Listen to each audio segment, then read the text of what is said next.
All right, so now that we've converted over our components to use this custom user hook that we created, the next thing that we're going to do is see how to basically convert this user hook, or extend it rather, so that it takes care of not just the initial loading of our user, but it will also take care of things like login functionality, logout functionality, creating accounts, etc.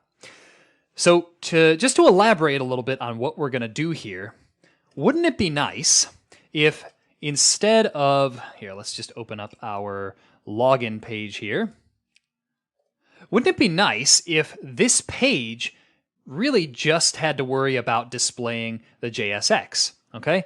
In other words, wouldn't it be nice if all of this logic here, including, well, everything except for the form state, we'll want to keep that inside our login page, but wouldn't it be nice if everything here, including this error state, was automatically handled for our login page and our create account page and all of our other pages, so that we didn't have to, have this pretty sizable amount of logic in each of our components.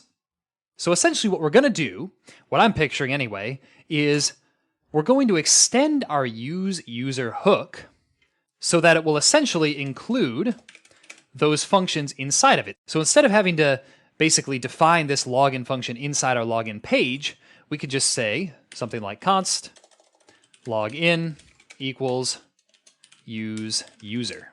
Okay? Now, one thing is that since our user hook isn't really required inside any of these pages, we're actually going to create a separate hook, which we'll call, we'll call it something like use auth. And that will be what we actually end up exporting these functions from, or returning these functions from rather. So it'll look more like this instead, right? It's generally a good idea to keep your custom hooks as modular as possible. Okay, so let's create another hook now inside our hooks folder. We're going to say new file, and for this one we'll say useauth.js. And essentially what we're going to do inside of here is just move all of the logic, right? All of the Firebase related logic that we had inside our login page, inside our create account page, etc., into this custom hook and return those functions so that our components can access them. All right, so what this is going to look like, we're going to start off with our login page, and we're going to say export const use auth. Oops, let's try that again. There we go.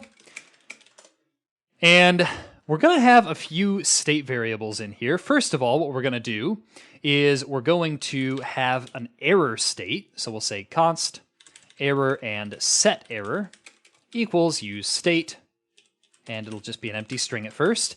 And what this is going to allow us to do is basically get any errors that occur during the login, during the create account process, etc., and return them from this hook so that the component doesn't even have to worry about those. Okay, you'll see what I mean in just a second if that doesn't make sense yet. And we do need to import the use state hook up at the top here from React. Okay, and the next thing we're going to do is we're going to define that login function again. So we'll say const login, with a capital I, equals async. And what we're going to do inside of here is login just like we saw before. The difference, though, is that this function is actually going to have to take the email and password from the component because we don't have access to the component's state inside this function. So we're going to need to say email, password, and then we're going to say const auth equals get auth, right? That's from Firebase that we're importing that. Oops, I think it was wrong there. We'll just try that again. Import get auth, and we're going to also want sign in with email and password from Firebase auth. Okay, so we're getting auth, and we're also going to say await, sign in with email and password. We're going to pass the email and password that we got as arguments in this function. So email, password, and before I forget, we also need to add auth as the first argument to this function.